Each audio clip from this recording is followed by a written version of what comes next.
ማህደረ ዜና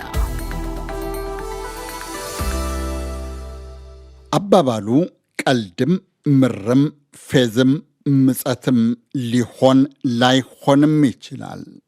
ባንዱ ወይም በሁሉም ምክንያት ግን አንዳንዶች የእስከ ዘመኑና የዘመናይቱ ዓለም ጉልበት ሀብቷን ይሁን ሃይማኖቷን ከዘር ነጮች፣ ከጾታ ወንዶች፣ ከሃይማኖት ክርስቲያኖች የሚጠቀሙና የሚቆጣጠሩባት ናት ይላሉ። አባባል አስተሳሰብ ምናልባት ግብሩንም ለመቀየር የሚደረገው ትግል ግን በየፈርጁ እንደቀጠለ ነው። የዓለም ቁጥር 1 ሀብታም ጉልበታም ሀገር ፕሬዚደንት ዶናልድ ትራምፕ ስለተቀረው ዓለም በጣሙን ስለ አፍሪቃ የሚሉ የሚያደርጉት ግን የዘር ሀብት ሃይማኖት ተባለጡን እንዳያጠናክረው ብዙዎችን እያሰጋ ነው። የዩናይትድ ስቴትስ መሪ የሚከተሉት መርህ ወይም አስተሳሰብ ለአፍሪቃውያንና ለእኩልነት አቀንቃኞች ግራ ከማጋባት አልፎ ሰሞኑን አናዳጅ፣ አስፈሪ፣ አሳሳቢም ብጤ ሆኗል። ጥቂት አብነት እየጠቃቀስን ላፍታም እስኪ አብረን እንቆዝም።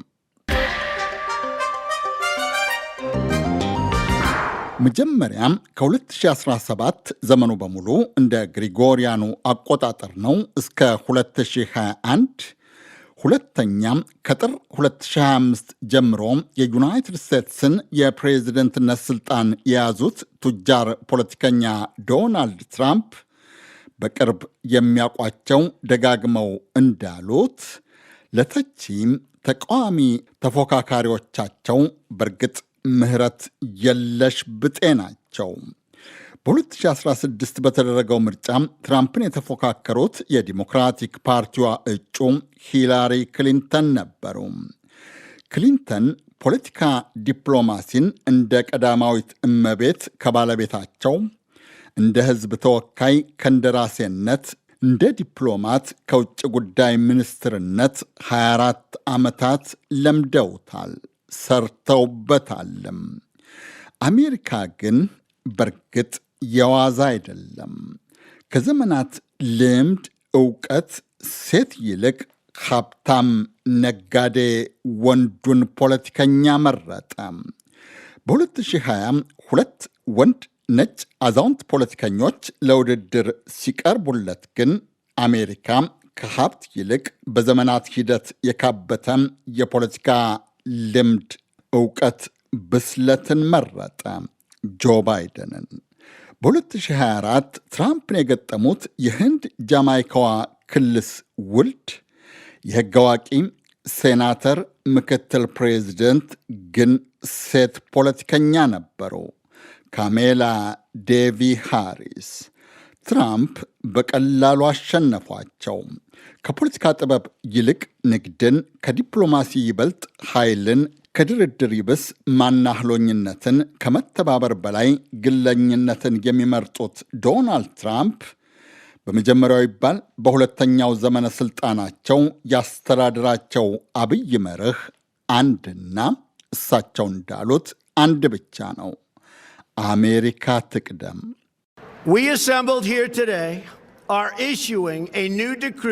ዛሬ እዚህ የተሰበሰብነው አዲስ መመሪያ ለማወጅ ነው። አዋጁ በከተሞች በሙሉ በመላው የውጭ ርዕሰ ከተሞች በሁሉም የሥልጣን ማዕከላት መሰማት አለበት። ከዛሬ ጀምሮ ሀገራችንን አዲስ ርዕይ ይመራታል። ከዛሬ በኋላ መመሪያው አሜሪካ ትቅደም ብቻ ነው። አሜሪካ ትቅደም። ፕሬዚደንት ዶናልድ ትራምፕ ጥር 2017 ሁለተኛ ዘመነ ሥልጣናቸውን ከጀመሩ ጀምሮም አሜሪካንን ለማስቀደም በሯን በሌሎች ሀገራት ዜጎች ላይ ዘጉ። ስደተኞችን እያባረሩ ከውጭ በሚገቡ ሸቀጦች ላይ ግብር ወይም ታሪፍ ይጨምሩ ያዙ። ዩኤስኤይድን ጨምሮ በተለይ ለአፍሪቃ ከፍተኛ እርዳታ የሚሰጡ ድርጅቶችን ዘጉም። ዩኤስኤድ በሚል ምህጻረ ቃል የሚጠራው የአሜሪካ የእርዳታ ድርጅት ከሳህራ በስተደቡብ ለሚገኙ የአፍሪቃ ሀገራት በ2024 ብቻ 12.7 ቢሊዮን ዶላር የሚያወጣ የምግብ የኤድስ መከላከያን ጨምሮ መድኃኒትና የሕክምና መገልገያዎች እርዳታ ሰጥቶ ነበረ። የእርዳታ ድርጅቶች እንደሚሉት የትራምፕ መስተዳድር ባለፈው ጥር ድርጅቱ እንዲዘጋ መወሰኑ 5.7 ሚሊዮን የሚገመት የአፍሪቃ ሕዝብን ወደ ከፋ ድህነት ይገፋል። ፕሬዚደንት ትራምፕ እንደሚሉት ግን መስተዳድራቸው ከአፍሪቃ ጋር የሚኖረው ግንኙነት እርዳታ በመስጠትና መቀበል ሳይሆን በንግድና በሸቀጦች ልውውጥ ላይ የተመሰረተ መሆን አለበት። ዩናይትድ ስቴትስ ከሳህራ በስተደቡብ ከሚገኙ የአፍሪቃ ሀገራት ሁሉም ከፍተኛ የንግድ ልውውጥ የምታደርገው ከደቡብ አፍሪቃ ጋር ነው። የደቡብ አፍሪቃ ፕሬዚደንት ሲሪል ራማፎዛን ባለፈው ግንቦት ዋይት ሃውስ በጋበዙበት ወቅት ግን ከንግድ ልውውጥ ይልቅ የደቡብ አፍሪቃ መንግሥት ነጮችን ይጨቁናል፣ ሀብታቸውን ይወርሳል የሚል ወቀሳና ውንጀላ ነበር የደረደሩት። ሐምሌ ላይ በተቃራኒው በአፍሪቃ ጸጥታ፣ ፖለቲካ፣ ምጣኔ ሀብታዊ ይሁን ማኅበራዊ እንቅስቃሴ ውስጥ ትንሽ ተጽዕኖ የሚያሳድሩትን የጋቦን፣ የጊኒ ቢሳው፣ የላይቤሪያ፣ የሞሪታንያና የሴኔጋል መሪዎችን ዋይት ሃውስ ጋብዘው መስተዳድራቸው ዩናይትድ ስቴትስ ከአፍሪቃ ጋር ያላት ግንኙነት ከእርዳታ ወደ ንግድ መለወጡን አስታወቁ። አስተዳደሬ ከአፍሪቃ ጋር ያለውን ግንኙነት ዩናይትድ ስቴትስንና ሸሪኮቿን በሚጠቅመው በምጣኔ ሀብታዊ ልማት መስክ ለማጠናከር ይጥራል። ከእርዳታ ወደ ንግድ እየለወጥን ነው። ንግድ መሰረታዊ ጉዳይ እንደሆነ ብዙ ምሳሌዎችን መጥቀስ እችላለሁ።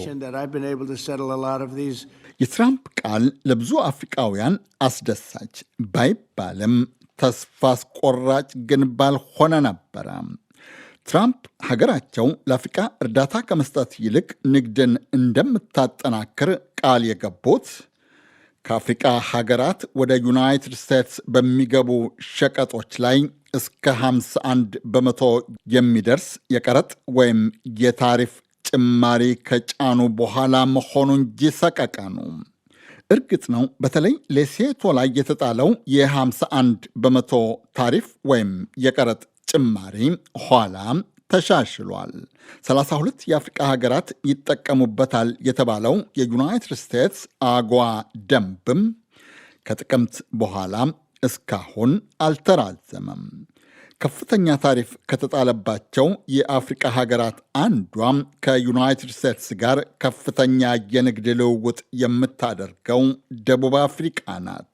ትራምፕ ባለፈው ግንቦት በግልጽ እንዳሉት ደቡብ አፍሪቃ ላይ ያላቸው ቅሬታ ወይም ጥላቻ ከምጣኔ ሀብት፣ ከንግድ ወይም ከፖለቲካም የዘለለ ነው። የዘር የነጭ ዘር ትራምፕ የደቡብ አፍሪቃ እንግዳቸው ራማፎዛ ፊት ቪዲዮና ፎቶግራፎች ደርድረው የደቡብ አፍሪቃ መንግሥት ነጮችን እንደሚጨቁን፣ ሀብታቸውን በተለይም መሬታቸውን እንደሚዘርፍ፣ እንደሚያሰቃያቸውም ሲተቹ፣ ሲያወግዙ፣ ሲያስፈራሩም ነበረ።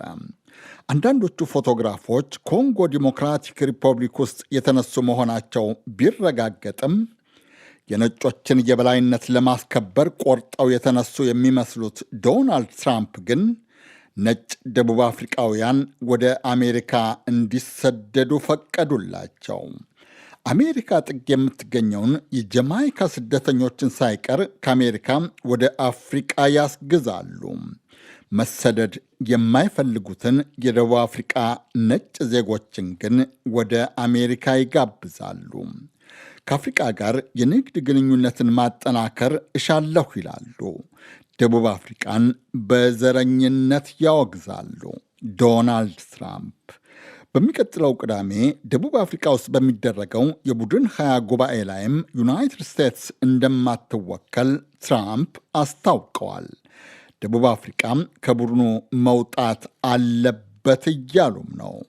ምክንያት ደቡብ አፍሪቃ ነጮችን የምትጨቁን ኮሚኒስታዊት ሀገር ስለሆነች። ማያሚ ለትውልዶች ከደቡብ አፍሪቃ ኮሚኒስታዊ ጭቆና ላመለጡ ሰዎች መጠጊያ ናት። ደቡብ አፍሪቃ ውስጥ የቡድን 20 ጉባኤ ይደረጋል። እዚያ አልሄድም። ደቡብ አፍሪቃ ቡድን ውስጥ መኖር አይገባትም።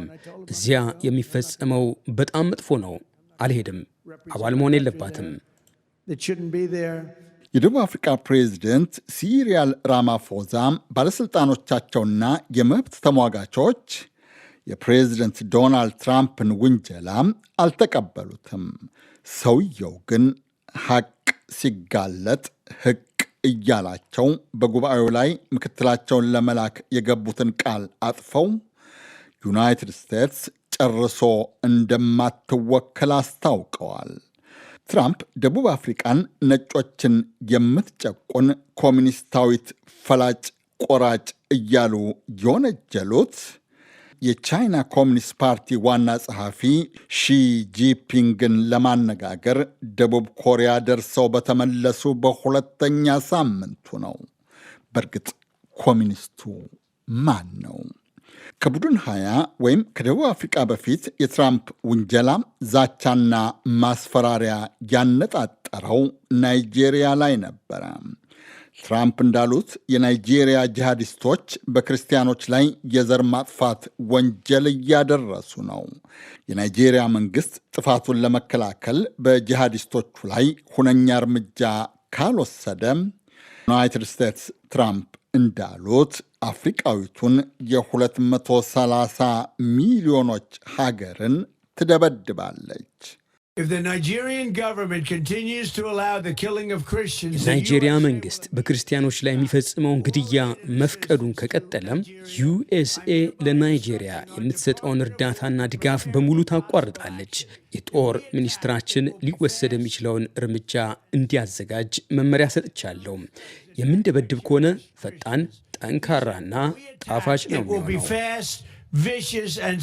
ትራምፕ የናይጄሪያ ጽንፈኛ ታጣቂዎችን ማውገዛቸውን የናይጄሪያ መንግሥት ባለሥልጣናት፣ አንዳንድ የሃይማኖት መሪዎችም ደግፈውታል። ጂሃዲስት ያሏቸው ኃይላት ከሚያደርሱት ጉዳት ለክርስቲያኖቹ ብቻ መቆርቆራቸው ከሁሉም በላይ አንዲት ሉዓላዊት አፍሪቃዊት ሀገርን ለመውረር መዛታቸው ግን ከአቡጃ አልፎ የአፍሪቃ ኅብረት ተቃውሞንም አስከትሏል። የህብረቱ ኮሚሽን ሊቀመንበር ማህሙድ አሊ ዩሱፍ ባለፈው ሳምንት እንዳሉት የትራምፕን አይነት አስተያየት ከመስጠት በፊት አስተያየት ሰጪው ሁለቴ ሊያስብ ይገባዋል። ለመሆኑ በቅርብ ዓመታት የዘር ማጥፋት ወይም የጦር ወንጀል የተፈጸመው ናይጄሪያ ይሆን? ብቻም ትራምፕ 8 ጦርነት አስቆሚያለሁ ይላሉ።